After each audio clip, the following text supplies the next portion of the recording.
Bonjour, je vous présente un petit documentaire que j'ai bien aimé feuilleter. Il s'agit du Bonheur est dans le village de Nicolas Hazard, 30 solutions qui viennent de nos campagnes. Alors, Nicolas Hazard, qui est un entrepreneur français, a fait un constat avec toutes les crises que nous sommes en train de traverser, crise sanitaire, crise économique, crise sociale. Il s'est bien sûr rendu compte que la tendance de fond, c'est un petit peu la fin, le malaise par rapport à la vie en métropole, en ville, avec un besoin en fait pour certains citadins de revenir à des choses un petit peu plus terre à terre, à des choses un peu plus concrètes. Et ça peut se passer dans nos campagnes, donc villages, petites villes, villes moyennes.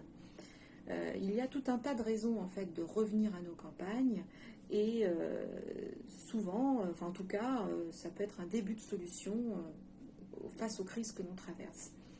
Alors ici, il y a donc 30 condensés, enfin c'est un condensé de 30 petites histoires, 30 témoignages de personnes qui ont mis en place des choses pour, pour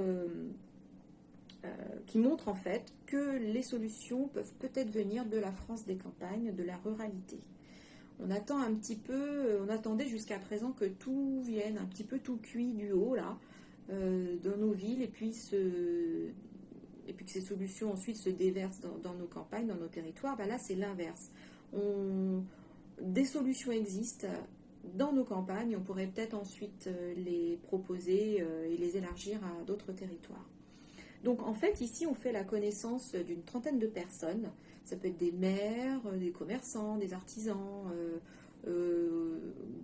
d'anciens citadins qui sont arrivés dans les campagnes, voilà, toutes sortes de catégories socioprofessionnelles, des jeunes, des vieux, qui ont proposé des solutions dans leur village.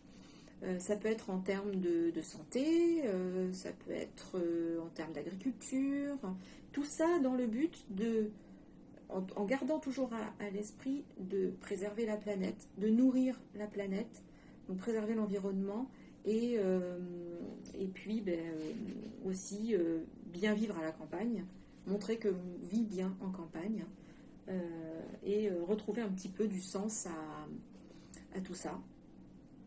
Donc c'est une lecture plaisante. On pioche un petit peu on pioche parmi ces différentes histoires et puis on réfléchit après derrière. Donc c'est ça qui est intéressant. Bonne lecture et bonne réflexion.